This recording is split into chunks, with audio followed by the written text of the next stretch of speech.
Em Brasília, uma novela pode estar perto do fim. Representantes do STF e do Congresso se reuniram nesta quarta-feira para discutir a liberação das emendas parlamentares. Deputados e senadores seguem em busca de uma solução para ter acesso aos recursos. Repórter Janaína Camelo, essa aproximação entre os poderes vai resultar em um projeto de lei. Já se sabe quando essa matéria será analisada no Congresso, Janaína? Pois é, Thiago, foi o que foi definido hoje, né? Quando ela vai ser analisada de fato. Então, só uma curiosidade sobre essa reunião, os presidentes do Senado e da Câmara, Arthur Lira e Rodrigo Pacheco, eles chegaram aqui no STF para essa reunião juntos, tá? Ao mesmo tempo que não é usual ali, acabou demonstrando ali uma certa união ali das duas casas legislativas.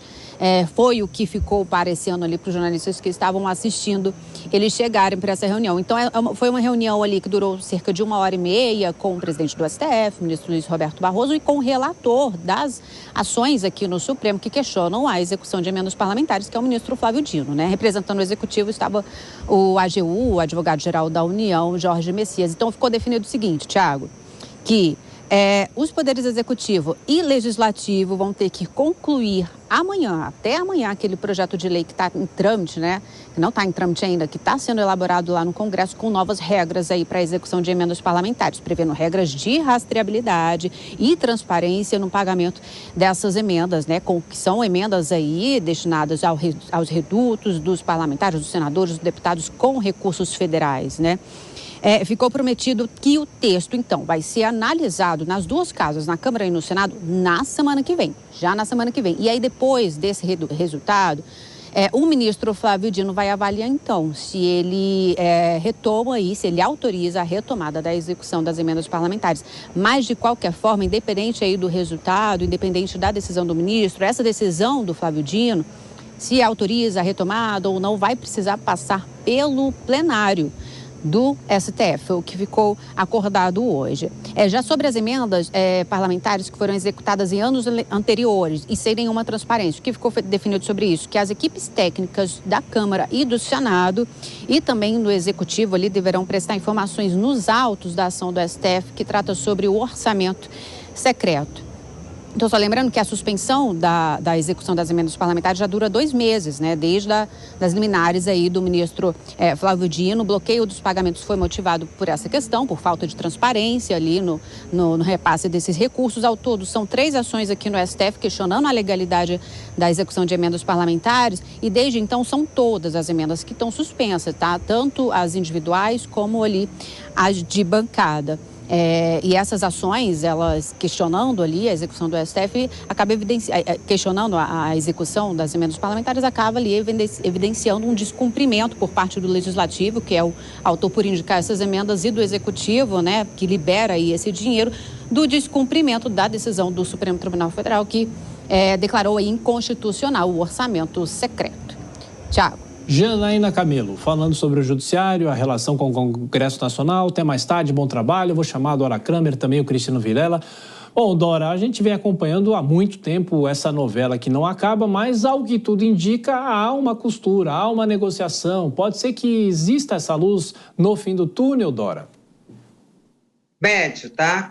Com relação à transparência, médio. Não vamos devagar nessa história, porque tem 2 questões que não são tocadas assim abertamente e que estão ainda servindo de entrave. Com relação ao executivo, o governo quer retomar pelo menos parte do controle sobre essas emendas. O Congresso está resistindo. Com relação ao judiciário, o ministro Flávio Dino não abre mão de revisar esse passado.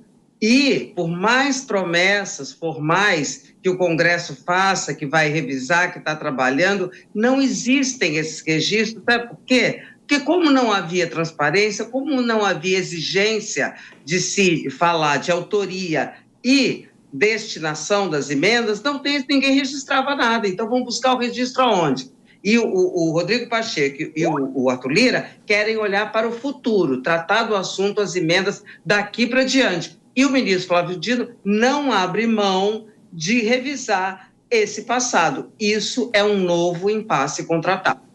O Vilela, sabe o que me chamou a atenção na imagem que a gente acompanhou da reunião? O calhamaço de papel ao lado do ministro Flávio Dino. Ou seja, se depender de tudo aquilo para ele autorizar, vai demorar então, né? Ah, com certeza, Thiago. Vai demorar bastante e tem que ver o que tá naquele material, né? Porque às vezes tem muita informação ali repetida, mas que acaba na prática não atendendo aquilo que o Supremo Tribunal Federal quer, nesse caso, que é a transparência.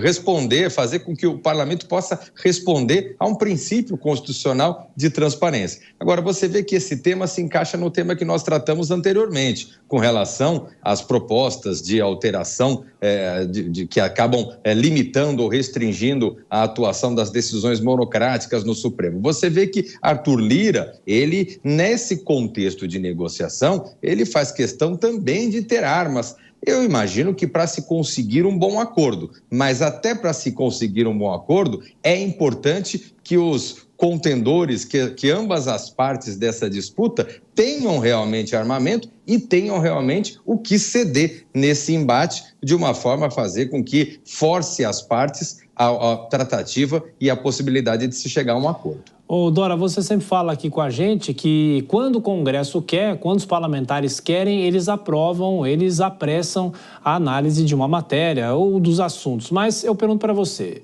as emendas, a reforma tributária, tem LDO ainda, a própria lei do orçamento que precisa ser votada, essas discussões sobre as PECs, será que isso deve ser priorizado de que maneira? Porque falta pouco tempo, né?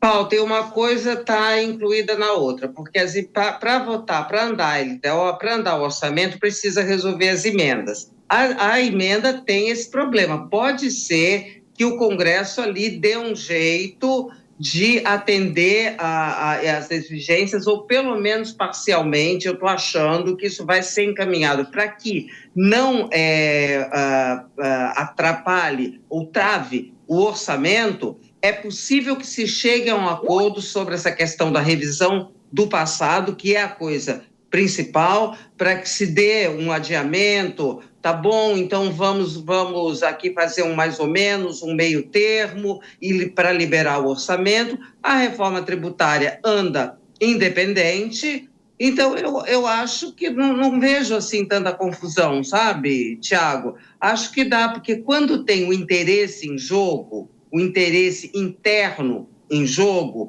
e é interesse do governo liberar o orçamento do executivo, né? É interesse do parlamento liberar as emendas, e é interesse de ambos que a reforma tributária ande. Então tem aí uma intersecção de interesses que pode fazer com que as coisas andem. Eu acho que o quadro assim não é tão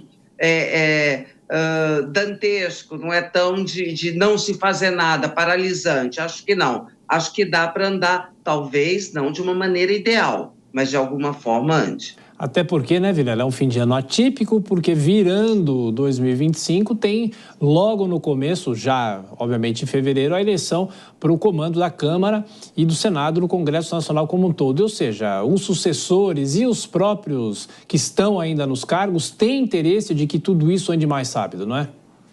Exatamente. Em alguns casos, por exemplo, na reforma tributária, existe o interesse dos atuais presidentes em realmente serem os pais da criança, em terem esses assuntos resolvidos ainda no seu mandato, ainda acabem não ficando para o mandato do sucessor. E, inclusive, nesses outros temas de origem econômica, das questões de interesse do governo, existe também o interesse, claro, na negociação política e para a negociação, inclusive, de espaços políticos a partir do ano de 2025.